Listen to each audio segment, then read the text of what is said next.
My job's a tree surgeon and forestry contractor. The work behind you is forestry work in that we're in a wood, thinning it out for the benefit of the remaining trees and producing a produce which in this case is going off to be used as firewood. The tree surgery side of things tends to be in more domestic situations, private houses where we might be taking down a dangerous tree or pruning it to suit somebody's particular requirements for their garden. I got into the industry when I left school at 16. I'd had an interest in it beforehand. My parents had open fires, and so we used to go out cutting firewood with my father. And my dad wasn't particularly good at starting chainsaws, and because I could start it when I was about 13, he said I could have it. At the time I was probably keener on going into farming, but my parents didn't farm, and I saw forestry as an alternative which would be better suited to somebody who didn't have a family farming background. I left school at 16, didn't want to stay on for A-levels, but I went up to a Newtonbridge College, which is in the Lake District, Penrith, and I did a national diploma in forestry. When I was there at 16, I thought it was fantastic fun. That I've got friends that were back at home who sat back at school in the classroom, and I was out learning how to operate big machinery and fell trees. But there was an academic side to it as well, but I was really interested in that. And after the national diploma, I came back to Suffolk and worked for Elvedon Estates near Thetford on their forestry team, and really started to enjoy the practical working on a big forestry side of things. So after Elvedon, I got to the stage there where I probably gained as much experience as I could, and I left Elvedon to go self-employed, working actually as a tree climber. I'd had a hobby in rock climbing, and I'd learnt to use a chainsaw, so I put the two together and started climbing trees as a self-employed climber working for other companies. And I did that for a year and a half, and then I went off to university to do a degree in rural land management.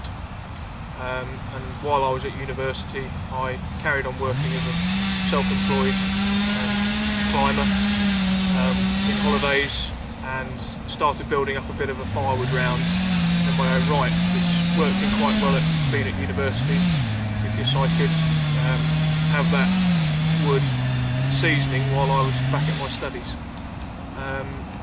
And then after university I worked as a land agent, and a big part of that work was forestry management and consultancy.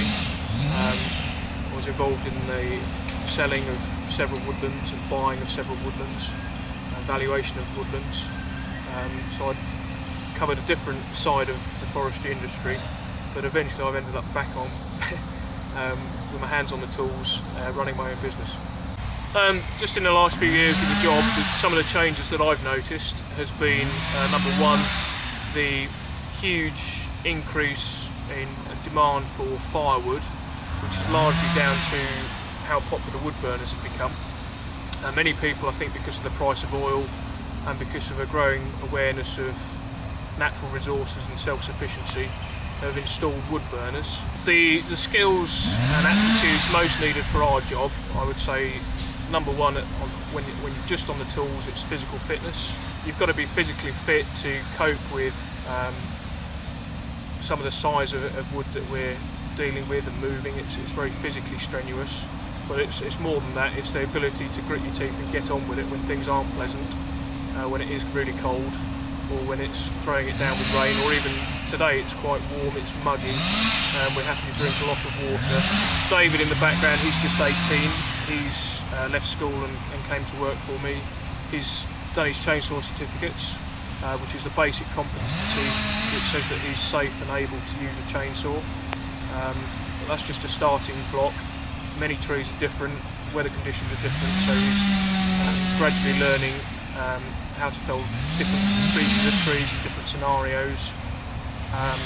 He knows how to do it safely, but he's still got to work on skills and speed and so on.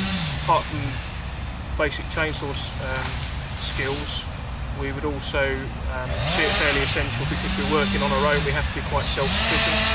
So we're all trained in first aid, and we all have emergency procedures on us, carry first aid bandages, and be happy that if it came to it, we could use those, and what to do, should the worst happen. We hope it never will. We hope that our training is in the skills are such that these accidents don't happen, but it is important that we have additional skills which we hope will never be used. Other skills just get picked up along the way. We're working outside, so it's lovely to observe and work with nature and try and help things along. We have other machinery such as tractors and timber frames. And one of the big skills needed actually for tractors and working in forestry isn't necessarily the ability to skillfully operate the equipment, it's to be able to fix it when it goes wrong. We're out in woods, sometimes we could be quite some way from anywhere, and we need a little bit of mechanical knowledge so that we can get ourselves back up and working again, rather than everything grinding to a halt. If it's turbers and there's a problem, that person can't very often go off and fix it, because then that other person's working on their own. So just a small mechanical problem can affect the productivity of everybody. So mechanical skills and interest is good. The other skills involved in the job, skills and knowledge, are tree species. There's a whole variety of different species, and some are more suited to different soil types. We're also involved in the planting and establishment of trees, and so there's good practical skills and knowledge needed into how to plant a tree and nurture that tree, and make sure that the best tree is planted, and look at the objectives as to why we're planting a tree, as to what species or size of tree to plant would be most appropriate. The traditional woodsman skills aren't just the practical know-how of how to operate machinery and so on, but it's seeing what's actually happening in the woods and why we were actually carrying out this work.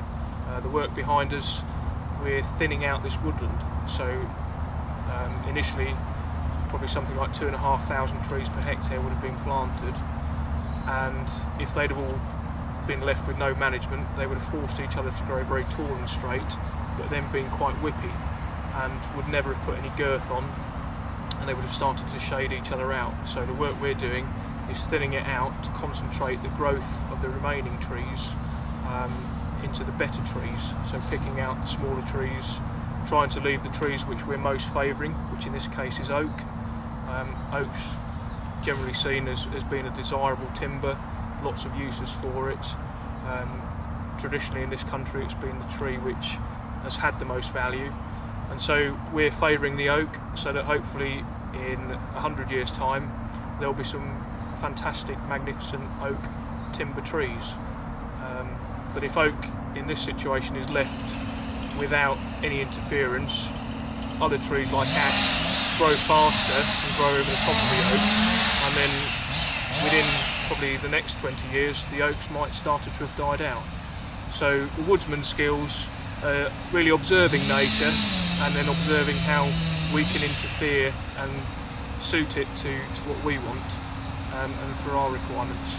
Another crucial skill for me particularly is to be able to communicate with a whole variety of different people that are working for me, to make sure that they understand what's expected of them and clearly know what they have to do, to other people that are involved in the land that we're working on. On many woods that we're working, there's a landowner that owns that wood that we're working for. There might be a timber buyer, there's very often a gamekeeper, and of course the general public. The general public have an interest in wood, but often in their ignorance they think felling a tree can be a bad thing. So we have to often spend some time with dog walkers, people that come passing by who are interested, just to try and explain what we're doing, give them the bigger picture about what's happening and why what we're doing is for the greater good. So communication is a big skill to have, something we constantly need to work on and improve on. but it's something that I'm very aware of, and if you want to consider that, it's a good skill to have. Things I most enjoy about the job, and maybe some things that I don't particularly enjoy about the job.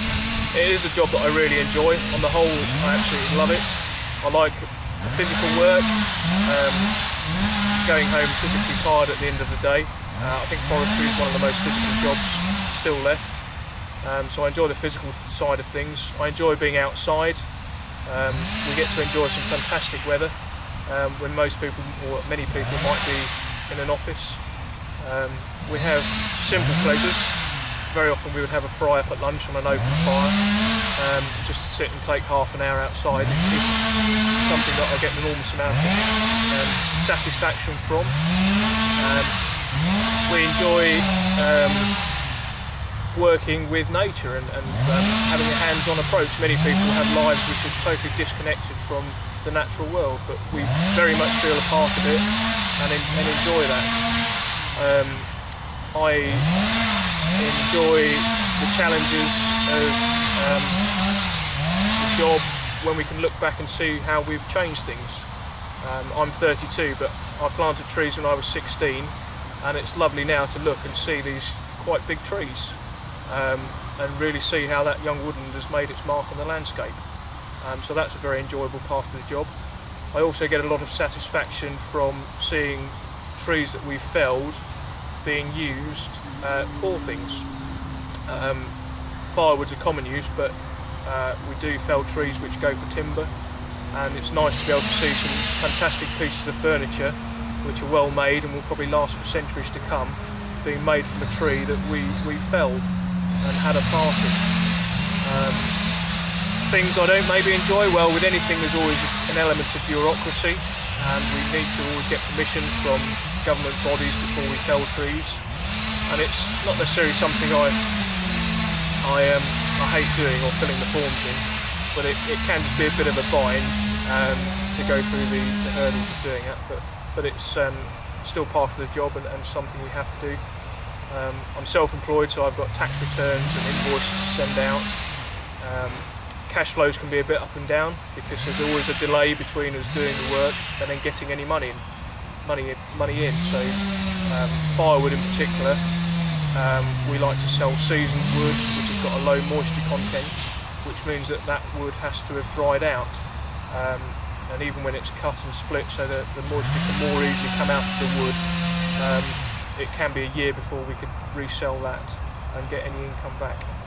Done a couple of jobs this summer which has involved climbing trees where there's been birds that the British Structural Authority have been interested in bringing.